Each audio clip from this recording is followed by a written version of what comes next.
بعض اوقات بہت کوشش کے باوجود اللہ کا راستہ نہیں ملتا، تو ہم اس صورت میں کیا کریں؟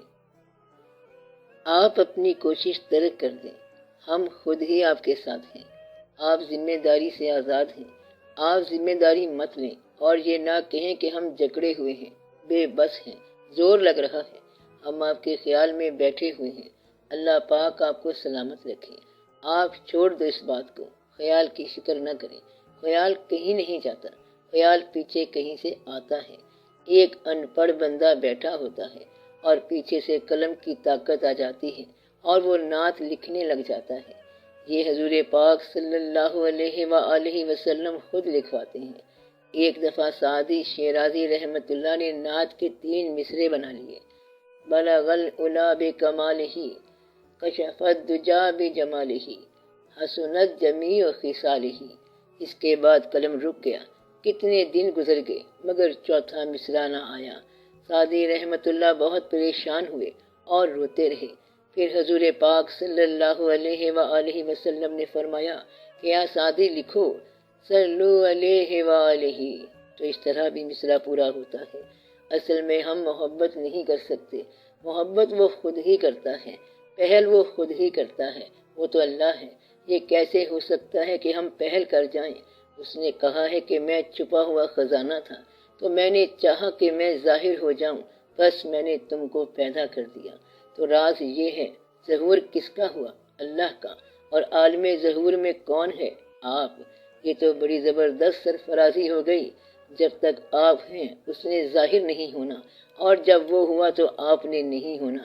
کہانی یہ ہے، بات صاف ہے، سمجھ آ گئی؟ تو محبت کس کی ہے؟ پہلے اس کی ہے، وہ خود ہی پہل کرتا ہے، محبت بھی وہ خود ہی دیتا ہے۔ ایک جگہ اللہ تعالیٰ نے قرآن پاک میں فرمایا ہے کہ جس نے ہماری راہ میں جہاد کیا ہم نے اس کو راستہ دکھا دیا، تو جو تلاش کرے گا ہم اس کو راستہ دکھائیں گے۔ لوگوں نے سوال کیا کہ تلاش کیسے کریں جب راستے کا پتہ نہ ہو؟ اس نے کیا کہا تھا؟ جو ہمیں تلاش کرے گا ہم اس کو راستہ دکھائیں گے۔ سوال کیا ہے کہ ہمیں تو یہ بھی نہیں پتا کہ تلاش کس کو کرنا ہے۔ اس کا جواب کیا ہے؟ جس کو ہم راستہ دکھاتے ہیں وہی تلاش کرتا ہے۔ جو اللہ کو تلاش کرنے والے ہیں اللہ ان کے ساتھ چل رہا ہے۔ اللہ کو تلاش کرنے والا بندہ سویا ہوتا ہے اور اللہ ساتھ ہی ہوتا ہے۔ وہ بندہ سمجھتا ہے کہ میری محبت کا آغاز ہو گیا اور میں اس کو تلاش کر رہا ہوں۔ چلتے چلتے وہ گمراہ ہو جاتا ہے، مایوس ہو جاتا ہے۔ تو اللہ کہتا ہے کہ مایوس نہ ہونا، اللہ بہت مہربان ہے، مجھ سے مایوس نہ ہونا، میری رحمت سے مایوس نہ ہونا۔ تو اللہ اسے انکریج کرتا ہے۔ چلتے چلتے آدھا راستہ کٹ جاتا ہے اور پھر پورا راستہ کٹ جاتا ہے۔ جب منزل پہ پہنچتا ہے تو اللہ کہتا ہے کہ آگے ہو۔ اللہ نے خود ہی چلایا، ساتھ بھی رہا اور منزل پہ بھی خود پہنچ گیا۔ بندہ سمجھتا ہے کہ ہم چل رہے تھے، وہ خود ہی چلا رہا تھا۔ اس لیے آپ کا کوئی کام نہیں ہے سوائے اس کے کہ آواز سنتے جاؤ۔ اللہ خود ہی جگاتا ہے، خود ہی چلاتا ہے، ساتھ بھی چلتا ہے، منزل بھی آپ ہی ہے اور وہ خود ہی بلاتا ہے۔ میں نے آپ کو بتایا تھا کہ سارا سفر الا اللہ، دراصل سفر مع اللہ ہے۔ اللہ کی طرف جانے والا سارا سفر اللہ کے ساتھ ہے۔ آپ نے کہیں آنا جانا نہیں، گھر میں بیٹھ جاؤ، جانا تو کہیں نہیں، وہ تو اللہ ہے۔ ہم اپنے آپ میں ہی تجھے ڈھونڈتے رہے، تیرے مسافروں کا سفر گھر میں کٹ گیا۔ اللہ والے بھی مخلوق ہوتے ہیں۔ یہ آپ نے بڑی زیادتی کی ہوئی ہے کہ اللہ والوں کو غیر مخلوق بنا دیا۔ اب ان سے ضرور کرامتیں سرزد ہوں، مثلا یہ کہ وہ مٹی کو سونا بنا دے۔ اللہ والا کون ہوتا ہے؟ جو اللہ کی رجوع میں ہو۔ آپ لوگ چاہے گناہ گار ہو، سادہ ہو، نیک ہو یا جس طرح کے ہو، جس کا رجوع اچھا ہو گیا وہ اچھا ہو گیا، تو یہ نیکی کی بات ہے۔ اپنے آپ کو برا نہ کہا کرو، اس سے توبہ کر لو۔ کس چیز سے توبہ؟ اپنے آپ کو برا کہنے سے۔ یہ نہ کہا کرو کہ ہم کہاں بخشے جائیں گے، 10,000 مرتبہ توبہ کر لو، ہم تو بخشے جانے والے ہیں۔ جس نے بخشش کا خیال کیا وہ بخشا گیا، جس نے گناہ کو برا کہا وہ بخشا جائے گا، جس نے نیکی کا خیال رکھا وہ بخشا جائے گا، جو نہ بخشا جانا چاہے وہ بھی بخشا جائے گا۔ اور بتاؤ یہ کیسے ہوگا؟ آپ نماز میں پڑھتے ہو نا، یا اللہ ہماری اولاد کو بخش۔ اگر کسی نیک ماں باپ نے یہ دعا کی ہو تو وہ اولاد بخشی گئی۔ اگر بچے نے یہ دعا کی کہ یا اللہ میرے ماں باپ کو بخش، تو آپ اس کے ماں باپ ہیں، بخشے گئے۔ پھر یہ دعا کی کہ مسلمانوں کو بخش، تو آپ مسلمان ہیں، آپ بھی بخشے گئے۔ حضور پاک صلی اللہ علیہ وسلم نے دعا کی کہ میری امت کو بخش، تو بھی آپ بخشے گئے۔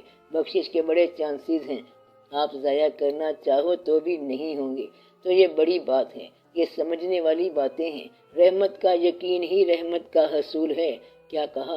یہ فکرہ یاد رکھ لو کہ رحمت کی تمنا ہی رحمت ہے۔ رحمت کی آپ نے خواہش کی ہے تو رحمت ہو گئی۔ تو جو اللہ سے رحمت مانگ رہے ہیں، دراصل جس پر رحمت ہو وہی رحمت مانگتا ہے۔ تو رحمت کون مانگے گا؟ جس پہ رحمت ہوتی ہے وہی مانگتا ہے۔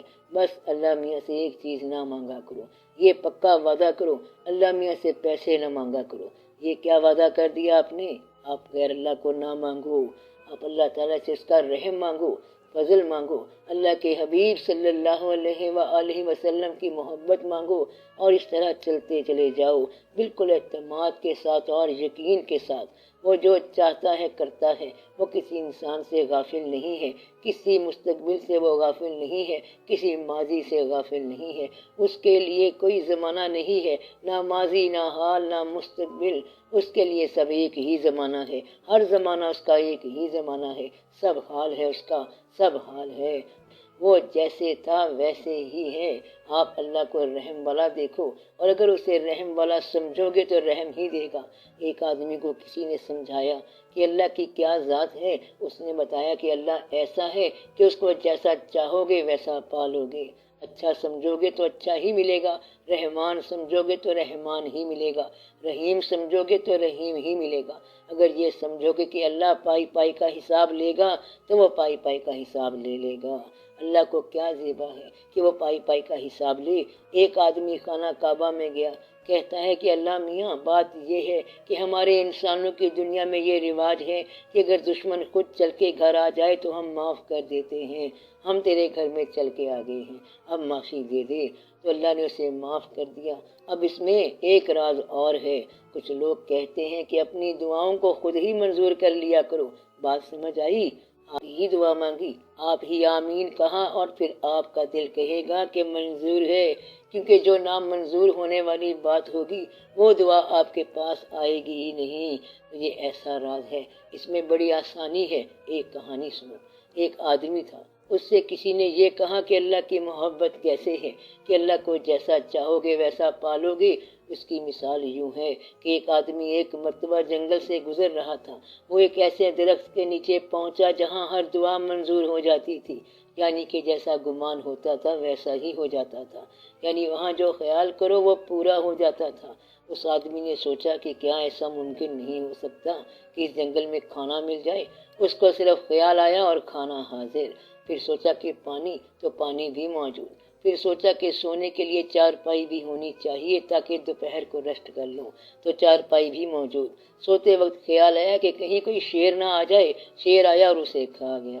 بس راز یہ ہے کہ اگر اللہ کے ساتھ حساب رکھو گے تو وہ حساب کر لے گا، اور اگر بے حساب رہو گے تو وہ بے حساب دے گا۔ خود ہی ڈرتے ہو اور اسے خود ہی ڈرانے والا بناتے ہو۔ تو اللہ کے بارے میں کہتے ہیں کہ اللہ تیرے یقین کا ایک نام ہے، تو اپنے یقین کو ٹھیک کر، اللہ تو رحم کرتا ہے۔ اگر کسی نے اس کے علاوہ کچھ اور سمجھا تو اس پر ظلم ہو جائے گا، وہ مارا گیا، برباد ہو گیا۔ ہمارا اللہ تو رحم والا ہے۔ اب ڈر کس بات کا؟ یہ تو ایسے ہے کہ تم سے کوئی پوچھے کہ کیا نام ہے تو تم کہو گے شیر علی ہے، وہاں کیوں کھڑا ہے؟ ڈر لگتا ہے کتوں سے۔ اب ڈر کس بات کا ہے؟ جب اللہ ہے وہ رحم کرنے والا ہے تو ڈرتے کس بات سے ہو؟ سوائے اپنے جھوٹے ہونے کے اور کیا ڈر ہو سکتا ہے؟ ہم تو مانتے ہیں کہ وہ رحم والا ہے اور رحمان ہے، یہ تو ہم پکا مانتے ہیں۔ تم بھی مان جاؤ، اگر وہ رحمان ہے تو رحمان ہے، رحیم ہے تو رحیم ہے، حالانکہ وہ قہار بھی ہے۔ تو آپ یہ کہو کہ قہاروں والا وہ دوسرا محلہ ہے، ہمارا اس سے تعلق نہیں ہے، ہمارے لیے وہ رحمان ہے۔ وجہ، ثبوت یہ ہے کہ رحمان اس کے لیے ہے جس کے دل میں اپنے محبوب صلی اللہ علیہ وآلہ وسلم کی محبت ڈال دی ہے۔ اب یہ شخص عذاب سے بچ گیا، کیونکہ جب تک آپ صلی اللہ علیہ وآلہ وسلم کا نام تمہارے دل میں ہے وہ ذات تمہارے دل میں ہے، وہ محبت تمہارے دل میں ہے۔ اللہ اس کو سزا دینا افورڈ نہیں کرتا، عام طور پر اسے سزا نہیں دیتا۔ کس کو؟ جس دل میں حضور پاک صلی اللہ علیہ وسلم کی محبت ہے۔ محبت کو پاس رکھ لو تو سارے مسئلے مسائل حل ہیں۔ جہاں حضور پاک صلی اللہ علیہ وسلم کی محبت ہے وہاں رحم ہے، جہاں یہ محبت ہے وہاں مغفرت ہے۔ بس یہ آسان سی بات ہے۔ جہاں حضور پاک صلی اللہ علیہ وسلم کی محبت ہے وہ تمہارا ایمان ہے۔ ایک مرتبہ حضور پاک صلی اللہ علیہ وسلم نے پوچھا کہ تم میری بات سمجھ گئے ہو نا کہ ایمان کیا ہوتا ہے؟ صحابہ کرام رضی اللہ تعالیٰ عنہ نے کہا کہ ایمان ہوتا ہے آخرت پر یقین، نماز، سجدہ، درود، فرشتے، کتاب وغیرہ۔ ایک آواز آئی کہ ہم تو یہ جانتے ہیں کہ ایمان بھی آپ صلی اللہ علیہ وآلہ وسلم پر نثار ہے، تو یہ اصل ایمان ہے۔ اصل ایمان کیا ہے کہ ایمان بھی آپ صلی اللہ علیہ وسلم پر نثار ہے۔ جو شخص حضور پاک صلی اللہ علیہ وسلم کے حوالے سے زندگی بسر کر رہا ہے اس کو کیا تکلیف ہو سکتی ہے؟ وہ تو خود دوسروں کے لیے باعث رحمت ہو گیا۔ آئندہ عذاب وغیرہ کی بات نہ کرنا، یہاں کوئی عذاب نہیں ہوتا، وہ شعبہ ہی اور ہے۔ آپ فزیکلی سوچ لو اور میتھمیٹیکلی لکھ لو کہ اس بھری دنیا میں چند لوگ ہیں جو اللہ کا رحم مانگ رہے ہیں۔ لاہور میں چند لوگ ہیں جو آپ جیسی محفلیں کر رہے ہیں۔ آج کے موجود لوگوں سے ہمارا کوئی تعلق نہیں ہے، ہمیں نام کا بھی پتہ نہیں، ان کے کام کا بھی پتہ نہیں، فون کا نمبر تو ویسے بھی پتہ نہیں، باہر نکلتے ہی نام بھول جاتے ہیں، اور ہم سب فی سبیل اللہ ملتے ہیں۔ لاہور میں چند لوگ ہیں جو صرف اللہ تعالیٰ کی خاطر ملتے ہیں، فی سبیل اللہ ملتے ہیں، تو اس سے بڑی مہربانی اور کیا ہے؟ اس زمانے میں اس زمانے کی بات کرتے ہو، اللہ یہ مہربانی کر رہا ہے اور آپ ڈر رہے ہیں۔ جو اپنی ماں سے ڈرتا ہے وہ بہت ہی جھوٹا آدمی ہے۔ ڈر کس بات سے رہے ہو؟ ماں سے زیادہ شفیق اللہ سے ڈر رہے ہو؟ یہ ڈرنے والی بات نہیں ہے، یہ تو چاہنے کی بات ہے۔ اس میں صرف ایک بات کا ڈر ہے کہ کہیں یہ محبت چھن نہ جائے۔ بس اس بات کا خیال رکھو۔ اس محبت کو کیسے قائم رکھ سکتے ہو؟ شکریہ کے ساتھ۔ جس نے نعمت کا شکر ادا کیا اس کی نعمت محفوظ ہو گئی۔ آپ نعمت کا شکر ادا کیا کرو۔ شکر کیسے ادا کرو گے؟ جس کے پاس وہ نعمت نہیں ہے اس کو وہ نعمت دو، اس کو اس نعمت کا حصہ دو۔ اگر تمہارے پاس نعمت ہے، انار کے درخت ہیں، باغ ہیں، اب اس کو دو جس کے گھر میں یہ نہیں ہے، کہ نعمت کا شکریہ ادا ہو گیا۔ ایک اور راز بتاتا ہوں، بات بہت آسان ہے، کہیں سمجھنا مشکل نہ ہو جائے۔ مثلاً آپ ایک آدمی کے پاس گئے، اس کی مدد کی، اس آدمی نے ایک بات بتائی کہ ابھی تھوڑی دیر پہلے میں دعا کر رہا تھا کہ یا اللہ اپنا کوئی بندہ بھیج جو میری یہاں پر مدد کرے، اب تم یہاں پر میری مدد کے لیے آ گئے ہو، تم تو اسی کے بندے ہو۔ تو اس نے کہا کہ مبارک ہو، تم اللہ کے دوست ہو۔ لوگوں کی ضروریات کو اگر الفاظ بننے سے پہلے آپ مدد کر دیں تو آپ کو اللہ والا بنا دیا جائے گا، یا سائل کو سائل بننے سے پہلے مدد دے دو۔ ایک جگہ ایک بزرگ بیٹھے تھے، ان کے پاس سائل آیا، آپ خطبہ دے رہے تھے۔ یہ حضرت امام حسن علیہ السلام کا واقعہ ہے۔ سائل نے سوال کیا اور آپ نے توجہ کی۔ اس کا سوال 20 اشرفیوں کا تھا، مگر آپ کے پاس بھری ہوئی تھیلی تھی، وہ آپ نے اس کو دے دی اور خود رونے لگ گئے۔ باقی ساتھیوں نے پوچھا کہ آپ نے سائل کا سوال تو کئی گنا پورا کر دیا، اب روتے کیوں ہیں؟